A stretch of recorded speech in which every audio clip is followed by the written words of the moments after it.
Okay guys, let's unpack what we got in our bag this week. So we've got our breadcrumbs, our pasta,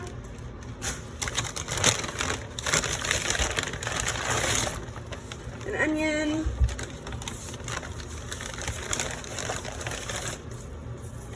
parsley, onion powder. Oh, that's all of our spices, excuse me. So that's onion powder, garlic powder, salt and pepper, chicken base, Parmesan cheese, 2 eggs,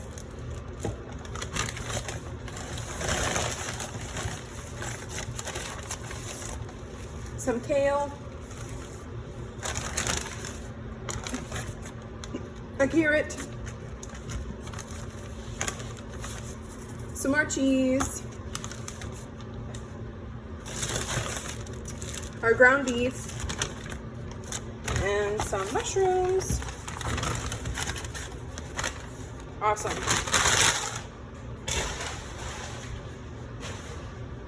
Okay, let's go over what equipment we'll be needing today. You're gonna need a bowl to mix your ingredients. We're gonna need a cutting board and our Silpat so that it doesn't move.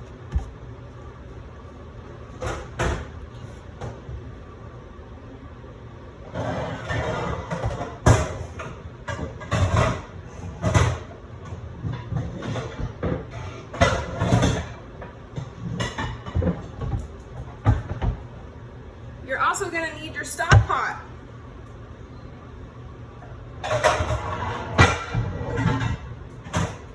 Okay. So, we're going to start off by making our meatballs. So we're going to set this over on the stove. We're going to bring our bowl over here and we're going to put all of our ground beef into this bowl. Okay.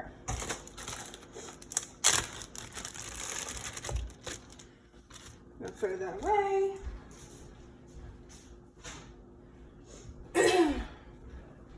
Then you're going to add 1 container of Parmesan. You're going to add all of your breadcrumbs.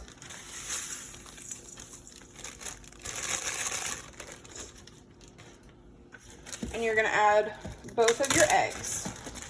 And we always crack eggs on a flat surface.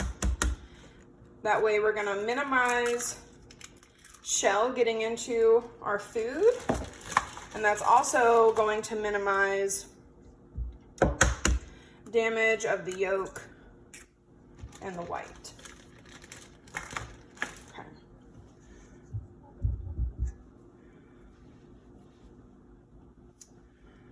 Let me see if I can raise this up. Hold on. Okay, so we've got our ground beef, Parmesan, breadcrumbs, eggs, and we're going to use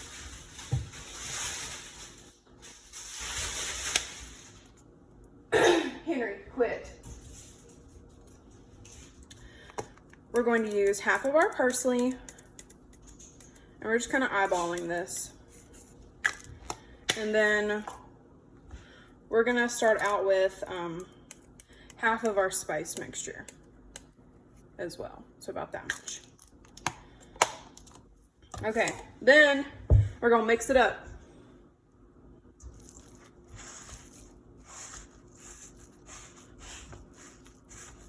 So usually I kind of like smash and break up the patties first, and then we're gonna mix it all together.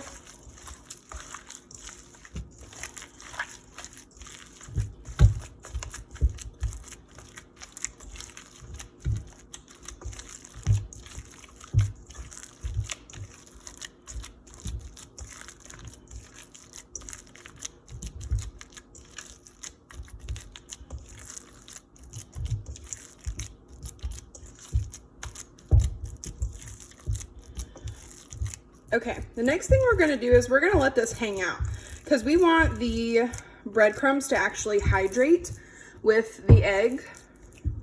And this is gonna help them be easier to roll out. We want this to be nice and homogeneous. There's no clumps of anything. All evenly mixed together. So we're just gonna let this chill out over here on the stove. We're gonna wash our hands.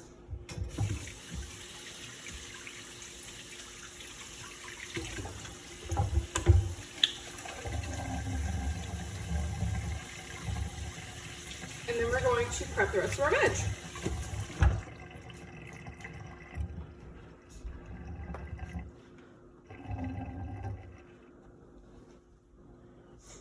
Okay, so we're going to pull our bowls out just like usual and do our mise en place. We've got one for carrots, one for onions.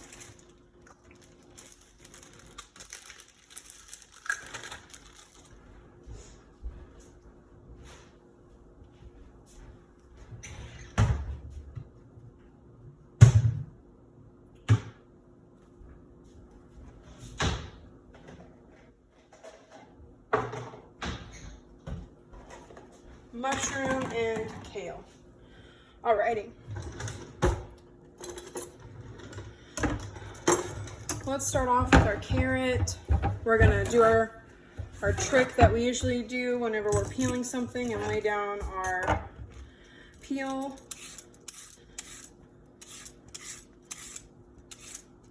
So unlike with our sweet potato where we have to be careful about peeling to that darker level, the lighter level, you don't really have to worry about that with carrots.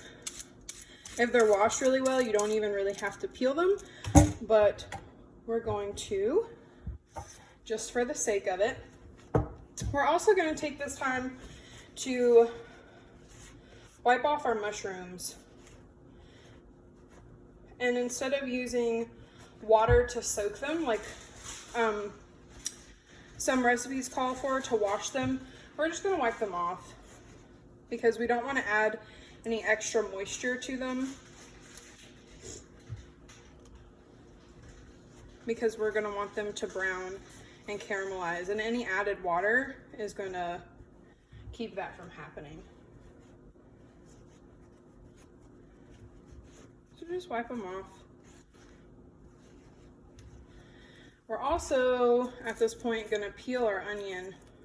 So that way all of our trash is together and our cutting board is going to be clean afterwards.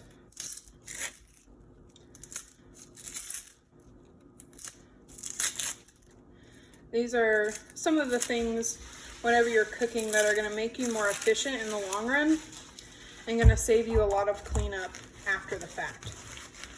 Awesome. Now we're all clean.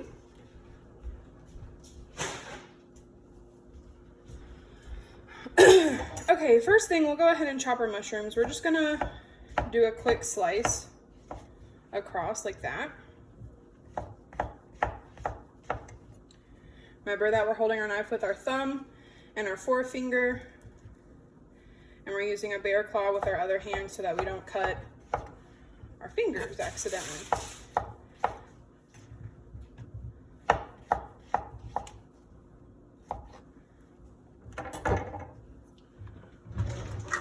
Bench scraper into a bowl. Okay, next we'll go ahead and do our carrot. Cut off the ends, discard, and then we're gonna again cut down into more manageable pieces so we can cut it into thirds. What we're gonna do is we're gonna cut it down into planks. Then we're going to come across. We're going to cut it down into planks again, and then we're going to go across for our small dice. So thirds, thirds, small dice.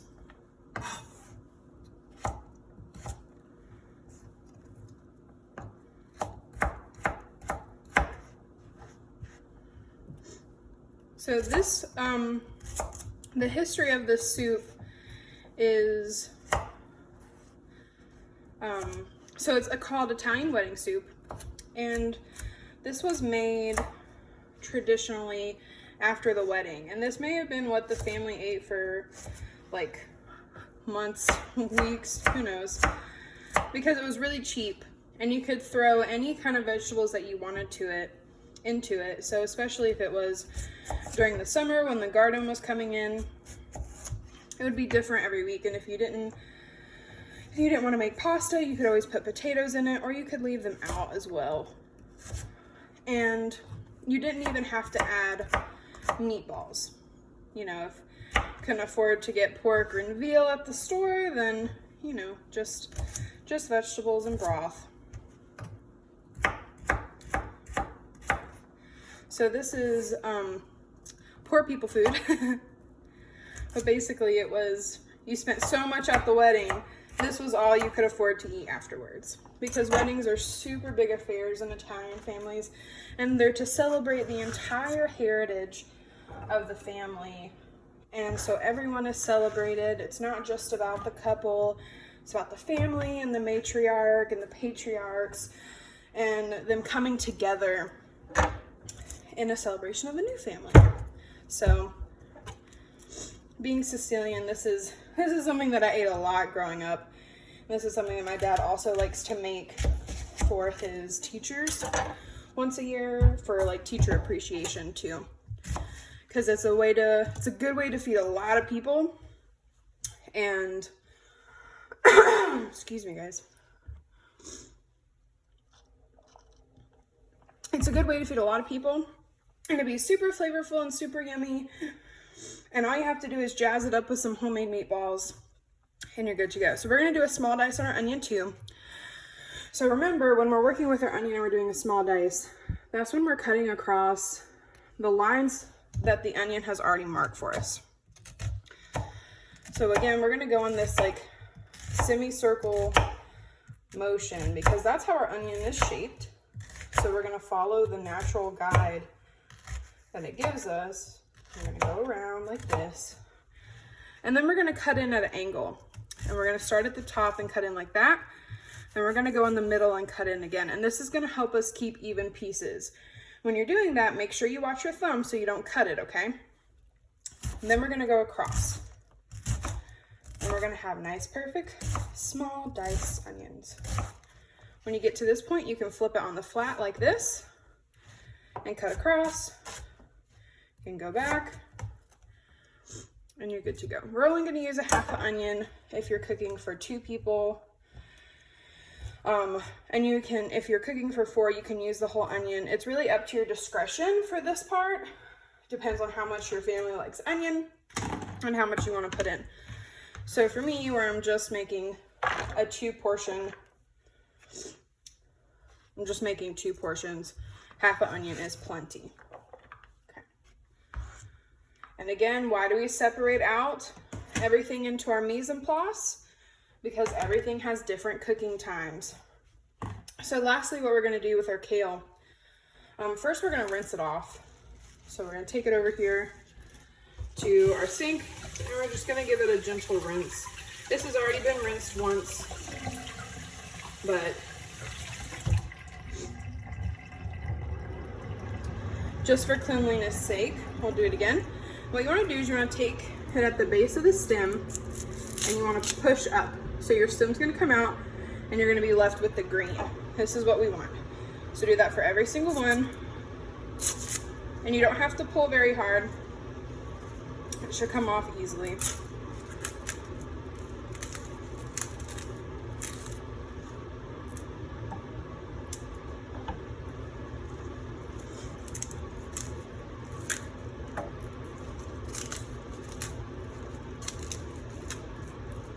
If it gets to this part where the rib is really small, we don't have to worry about it.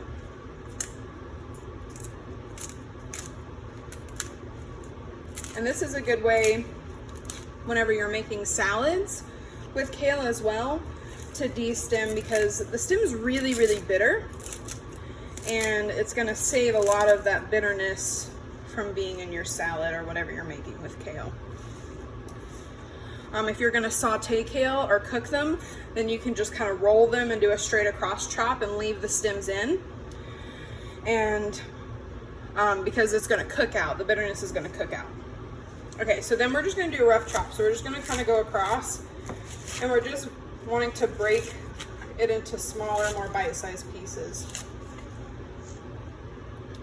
We're gonna kind of do a little flipperoo, kind of switch it up. Then we'll do diagonally this time. And you kind of want to bunch them together and do one chop, because we don't want to bruise our greens. We want them to stay nice and crispy. You don't want the edges of your greens to look like they've been damaged, okay? So now we're just going to put this into this container, and that's really all of our prep already done. Okay. Sweet. I'm gonna rinse my hands off.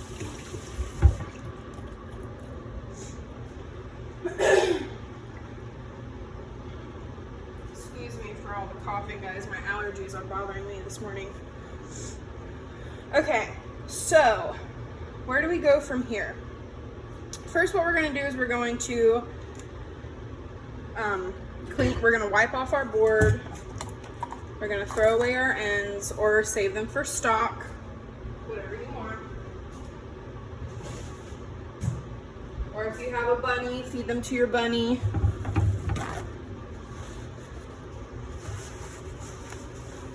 And we're just gonna wipe off our board because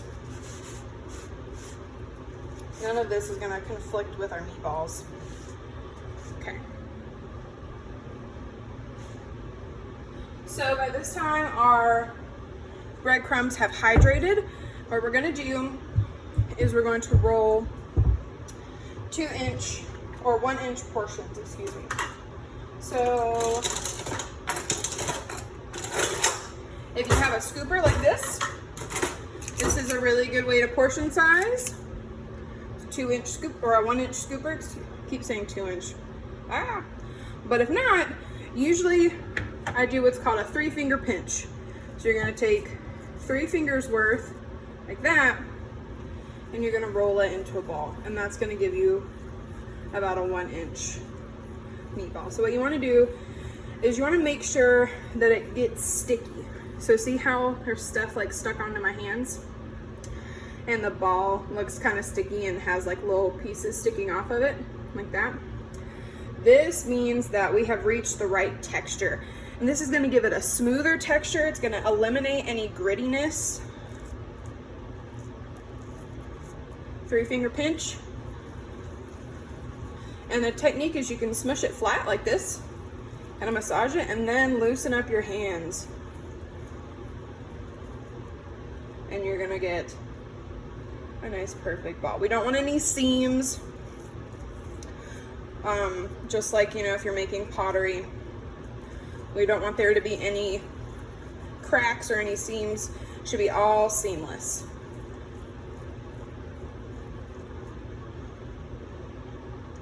And we're just gonna make as many as we can. It doesn't have to come out to a certain number. We'll count them at the end. But we do just want to make sure that they're all pretty uniform. Because if it's uniform, then it's going to cook evenly, and that's our goal.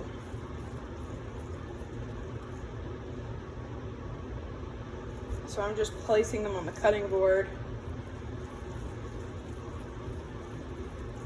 as a staging area for before we cook them in our pot.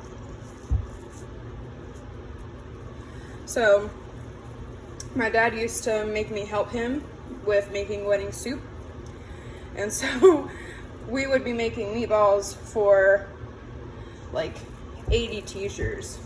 So we would end up making like 160 meatballs, so they could at least have like 2 per person. And it would take forever, but makes you really good at making meatballs.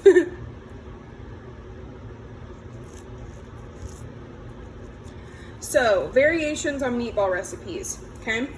This is where you can make it your own at home. You can add some crushed red pepper flake to it if you want. You can also do a mixture of meats. Traditionally, we do like 2/3 beef to 1/3 ground pork. You can also make turkey meatballs or chicken meatballs. If you're going to do that, I suggest getting white meat instead of dark meat that's ground with turkey and chicken. The white meat tends to have a better texture and a more mild flavor that is similar to beef and pork mixed together. Some people also use ground veal, and that's the baby calf, and that makes them really, really tender, where they almost melt in your mouth. But if you do this technique of where you're mixing them like this, then that's also gonna make them super tender as well.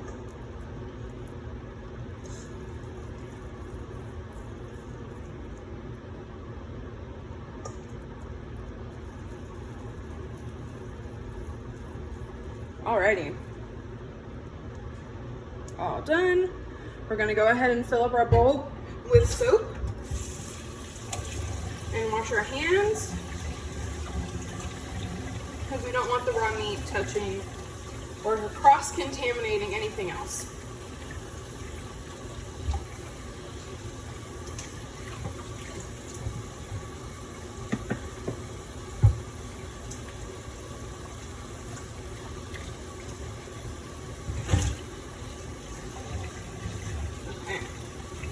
So let's see, how many meatballs do we come out with? 6, 7, 8, 9, 10, 11, 12, 13, 14. So that's, in my case, 7 per person, because I'm doing a meal for 2. You can always make them smaller if you want, or you can make them bigger. That's also up to your discretion, as long as they're the same size, so they'll cook evenly. Okay? So we're gonna switch over here to our stove. Alrighty, so we are going to turn our eye onto medium-high heat, and that's gonna be about like a 6.5. We're also gonna add vegetable oil to the pot, but not until our pot heats up, right? Because we don't want to burn our oil. So what we're gonna be doing today, and in the recipe it says you wanna cook your meatballs in a skillet that you can transfer to the oven, and you're more than welcome to do that.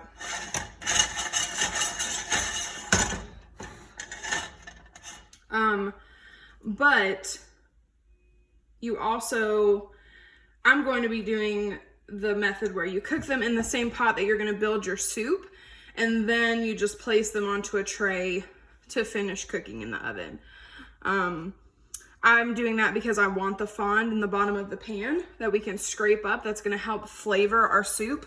So I'm going to go ahead and get out just a little pan to be able to transfer them into, and I'm going to preheat my oven to 350.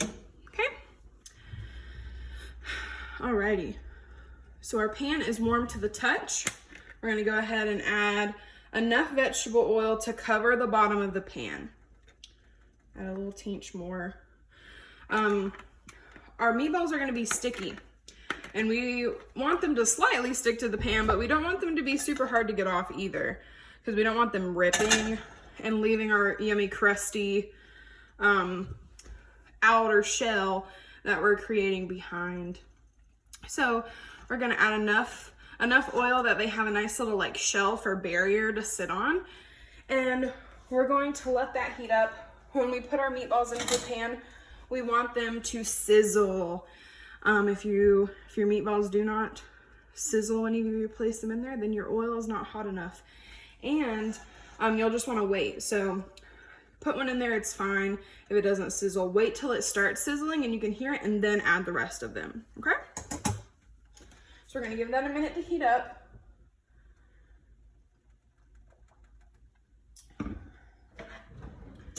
Always be cleaning as you go, thinking about what utensils you're gonna need to use, what seasonings that you're still gonna need to keep out. So for us, that's our chicken base, our parsley,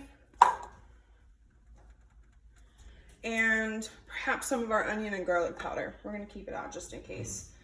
And we're gonna be tasting our food along the way to make sure that we like it. So with making meatballs, you guys just learned how to make sausage as well. Everything that has to do with like mixing meats for sausage or meatballs or meatloaf or anything like that, it's all about that homogeneous sticky texture. If you're gonna make sausage, you're gonna leave out your breadcrumbs and you're gonna leave out your egg, but you still wanna mix it until it's that sticky point. And to do that, you can add ice cold water. But it's really cool because instead of buying sausage, which can get pretty expensive, you can just make it at home with the spices that you like. You can add Old Bay to it and pepper and sage and make some breakfast sausage. You can add fennel and crushed red pepper and your normal like salt, pepper, garlic. And then you have some Italian sausage. If you leave out the crushed red pepper, add extra fennel, then you have sweet Italian sausage. So super versatile, super easy. You guys hear that sizzle? Perfect. We're gonna go ahead and add the rest of them to our pan, and we're not gonna overcrowd them, okay? And once we put them in there, we're gonna leave them alone. So you wanna kind of put them a little close together, but not touching each other and not touching the walls of the pan, because we want them to cook evenly. And just like with our chicken, whenever we were making our chicken Marrakesh recipe, we're gonna let our meatballs tell us when they're ready to come off the pan, okay? Because once you put them down, it's like glue. They're not gonna move until they're ready, until they've browned on that side. So we're just gonna let them do their thing. Let them hang out. It's like a nice little hot tub for them. Well, it will be when we add the broth for sure. Okay, we're gonna let them hang out.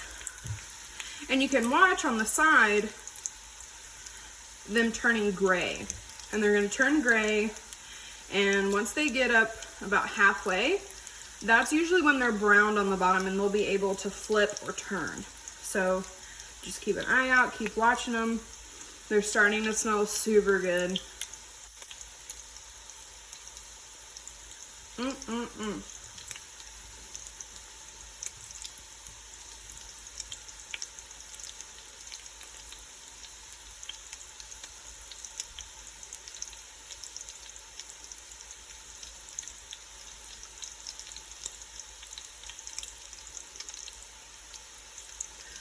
So what are some other variations that we can do for this recipe if you want to make it again? Do you have to use kale every time? No. Spinach can be used, Swiss chard can be used, mustard greens, collard greens, whatever kind of greens you like. Do you have to put mushrooms in it? No, you definitely don't.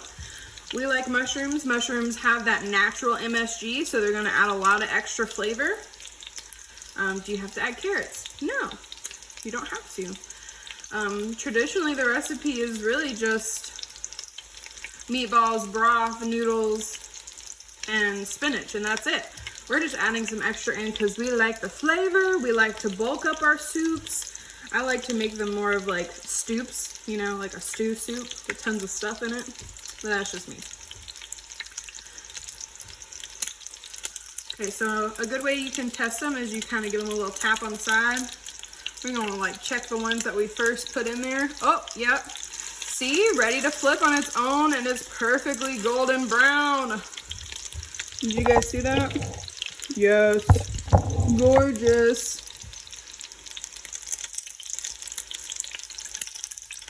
A little wiggle wiggle. Asking it, hey, are you ready? You ready to flip, friend? But don't force them. It's just like consent.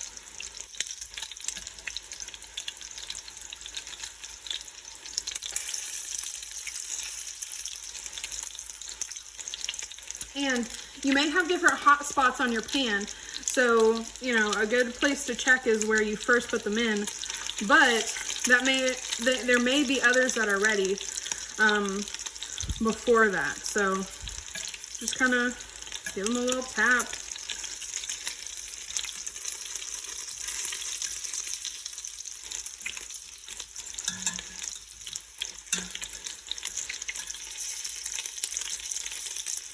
You can also use a fork if you don't want to use tongs.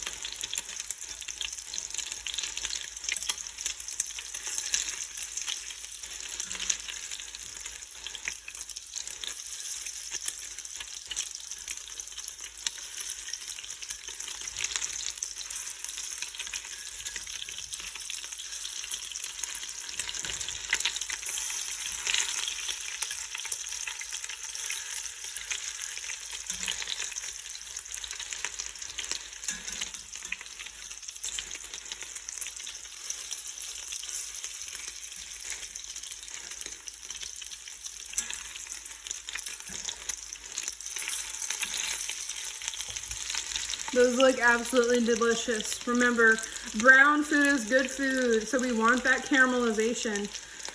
That's gonna add a ton of flavor.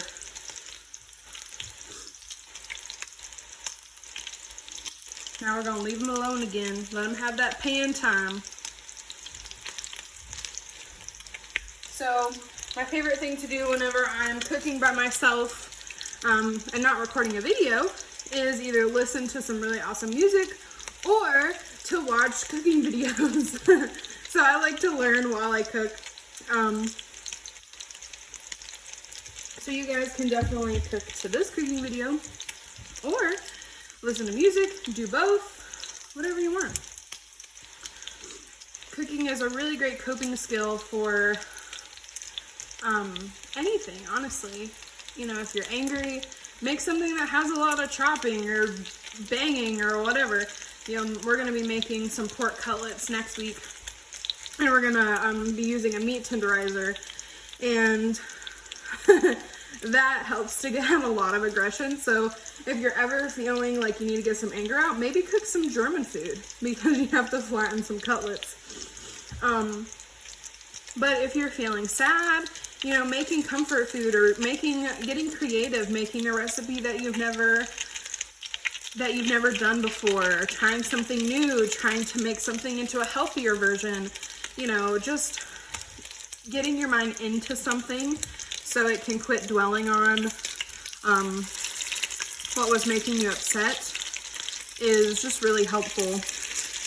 And then if you're happy, it's a great time too, because you know, that's whenever you can be making something for someone that you love or your friends, people that you care about, and it's a real labor of love. And that's why I love cooking with you guys, because it's a great way to show you that I care about you guys. It's a good time to talk, especially if you're cooking with friends or with family. You know, a lot of stuff just kind of comes out on its own whenever you're focusing on another task. And it takes a lot of the emotion out of stuff. So whenever you're cooking and you're focusing on something else, maybe you're gonna say something a lot easier than you would have if you were bottled up and all in those emotions instead of focusing on something else. So if you need to talk through something with a friend, you need to talk through something with a parent, go cook dinner together. Maybe it'll just come out more naturally and in a peaceful environment. I know that sounds strange whenever you're working with hot food and knives and stuff, but it's usually a really safe place. So we've got even browning on all sides. This is what we want. And we're just gonna pop them in the oven for safety, really, because we wanna make sure that they're cooked all the way through in the middle. And the reason why that is not because of the beef, but because of the eggs. Beef we can eat medium rare, like we know from steaks or burgers and things like that, but whenever we mix meats, we have to cook it to that 155 temperature to ensure complete doneness. because we're not at risk for E. coli at this point. We're at risk for salmonella with the eggs, right? Okay, so we're gonna turn our heat down in our pan because after we take everything out, then it's gonna heat up really quickly. But first we're gonna add our carrots so that our oil has something to focus on and not just burn up in our pan. And then we're gonna add our meatballs to the oven and we're gonna let them chill out until our pasta stage. So we're gonna add our carrots. We're gonna switch over to a nice wooden spoon. That one looks dirty. A nice wooden spoon that's not dirty. We're gonna stir.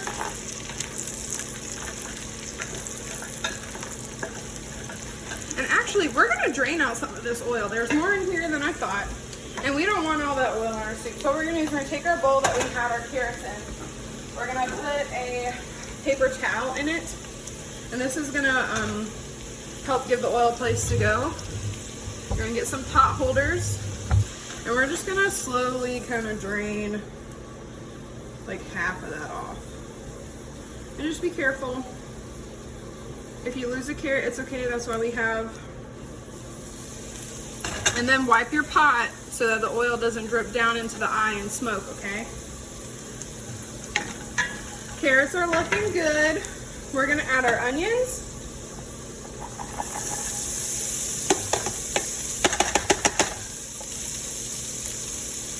We're gonna move this oil off of the stove so that it doesn't catch on fire. Ow, it was hot. Be careful, don't burn yourself. And see how we have, well, we had fun, but now it's just moving around with our carrots and our onions. Our yummy flavor brown bits. What do we say? We're fond of fun. You're gonna teach your kids that someday if you choose to have kids. Or I hope that you teach them that. So we're gonna let that chill out. We want it to get to the sweating stage or sweated stage, and that's whenever our onions are turning translucent. So they're not getting any color on them yet. They're just becoming clear.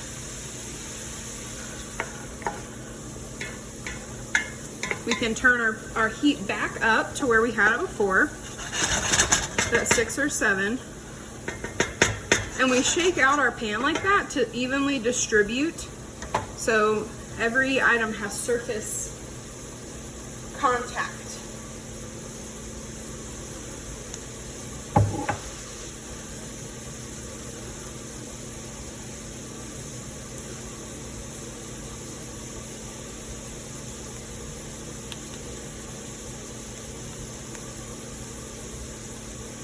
Okay, our onions have turned nice and clear. What we're gonna do is we're gonna push them over to the side.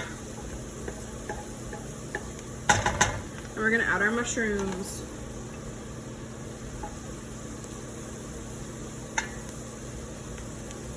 And then we're gonna turn our heat up some more. I turned it up to 8. So now we're just on high heat.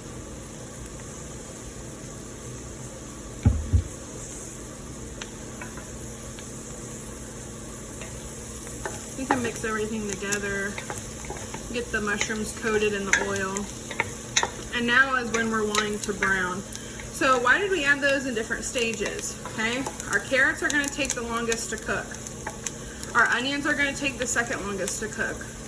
Our mushrooms are not gonna take very long. We don't want them to get slimy, so we don't wanna cook them to death. That's like the number one mistake people make when cooking mushrooms is that they cook and cook and cook and cook them, and they sweat out all the moisture, and then they turn into slimy, nasty, gross mushrooms instead of having that firm texture that we want. So where they're more meaty than slimy. Okay. So we're starting to get some browning happening. And we always wait to season until we start to see caramelization, because salt is going to help evaporate more liquid. And if we haven't already evaporated enough, then our vegetables are going to steam instead of brown. So we're going to add a tiny sprinkle of our mix here, and this has our salt, pepper, garlic powder, onion powder in it. And we don't want to add a lot because our chicken base has a lot of salt in it. So we don't want to add too much because we don't want things to be over salty. And we can always add more salt at the table, but we can't take salt away. Okay. We're going to give it a little shake. We're going to leave it alone. We're going to fill up a jar of water, like a quart jar.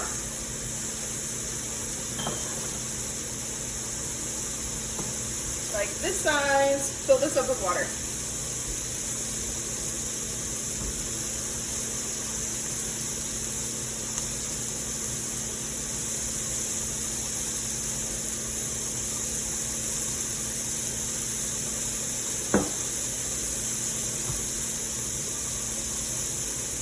Okay, now we're really starting to get some caramelization. This is exactly where we want it to be. There's starting to be some more fond sticking to the bottom of the pan. So we are going to add our chicken base, all of it, because this is going to be our stock. Then we're going to add this whole jar of water. We're going to stir.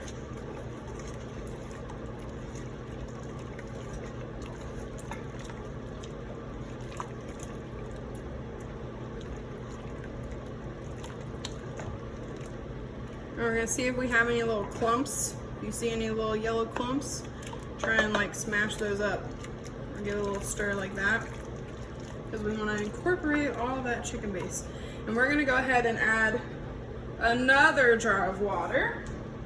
So this is 2 quarts.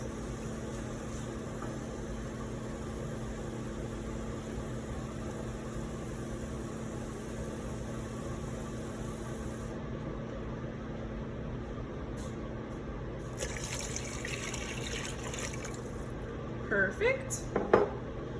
Okay, now we're gonna turn this all the way up on high and we're gonna let it come to a boil.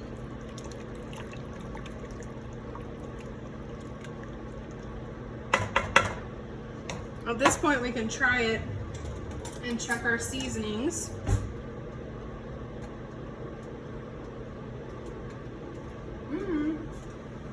Tastes good, guys. And remember, when we add our meatballs back in, we're going to be adding more flavor as well. So if it doesn't taste salty enough, just wait a minute, and after we add the meatballs and it cooks with the meatballs, then we'll try it again and we'll see if we need more salt or more of our seasoning mix.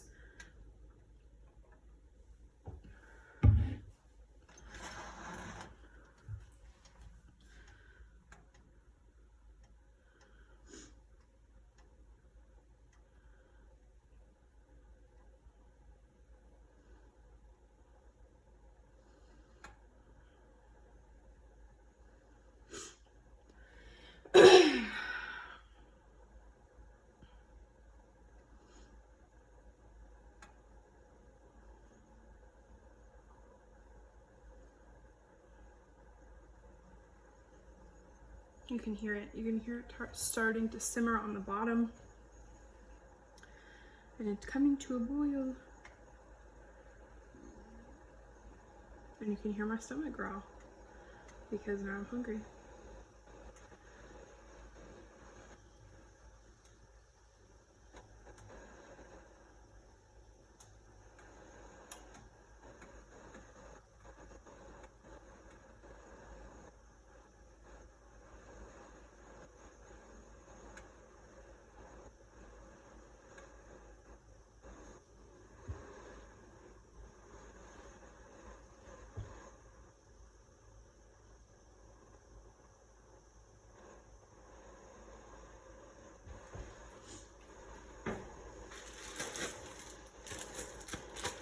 So I'm gonna only be adding like half the amount of pasta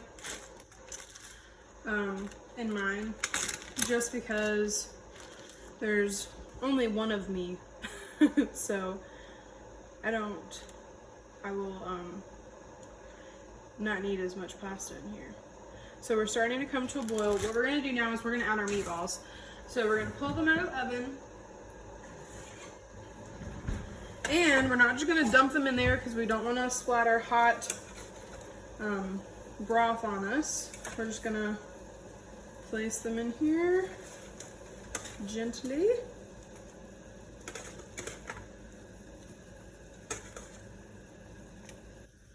And these are gonna help flavor our pudding soup.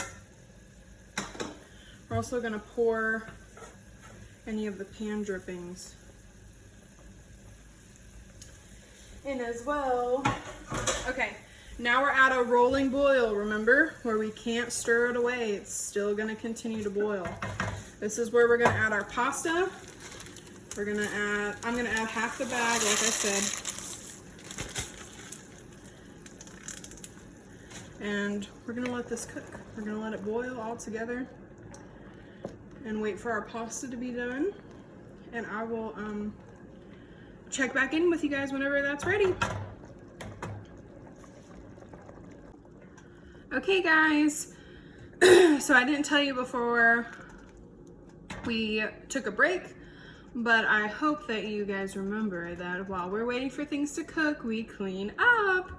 So like I've said before, if you unload your dishwasher, make sure it's clear if you have one before you start cooking your meal for the week. Then everything is gonna fit in the dishwasher and you're gonna be good to go whenever you are done eating your meal. So our pasta has just about doubled in size, so we're going to try one. And we don't want it to be done yet. You want it to be like halfway done, and it's hot, so be careful. So if it still has quite a bit of chew, that's good. Now we're gonna add our kale, okay? Unlike spinach, kale is gonna take a little longer to wilt down and to cook. So we're just gonna kind of push it into our broth, and we're gonna let it continue to cook with our noodles. Trying to keep our noodles in the broth. And when tasting that, I noticed that the noodles had absorbed quite a bit of salt from our broth. So let's taste our broth and see if we need to add some more of our spice mix to it. Yeah, I would believe so. So I'm gonna add a nice little sprinkle across the top again. Actually, we'll just go ahead and add all of it. We're gonna stir that in.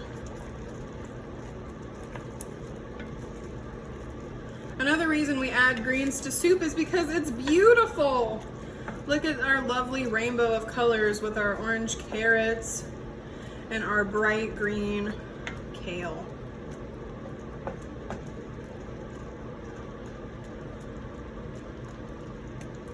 Okay, so this is just gonna go for a teensy bit longer. Oh, we're also gonna add our parsley at this stage as well. We didn't add our parsley in at the beginning because it can get kind of soapy if it cooks for too long. So we add that in closer to the end.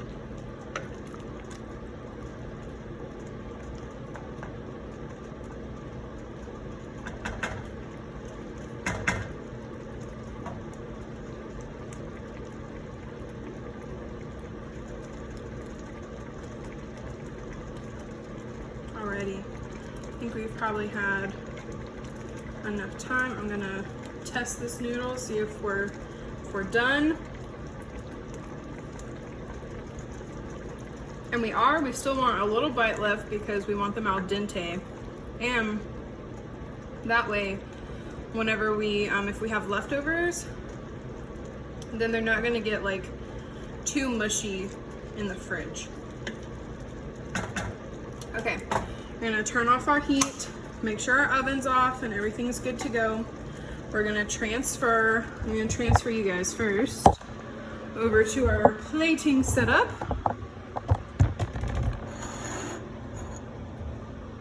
And then I'm gonna transfer our soup. Okay, so got a spoon so that we can ladle. What we're gonna do first is we're gonna try and get some of our goodie without broth and without meatballs, okay? So just like kale, mushrooms, noodles, carrots, the like. We're gonna try and build that up.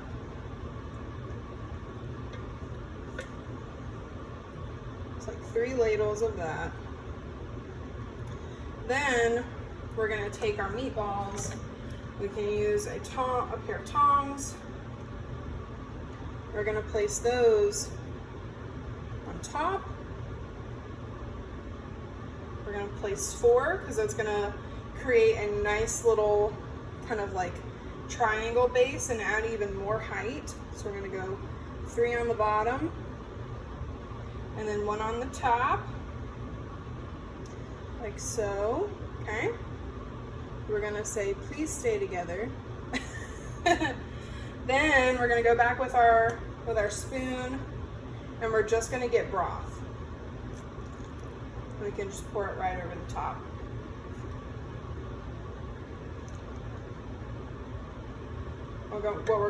Our goal with that is to try and cover up the stuff on the bottom, but kind of leave the meatballs exposed. Perfect. Yeah, doesn't it look great? Okay, then last, our finishing touch, Parmesan cheese. So we're just actually gonna use a spoon.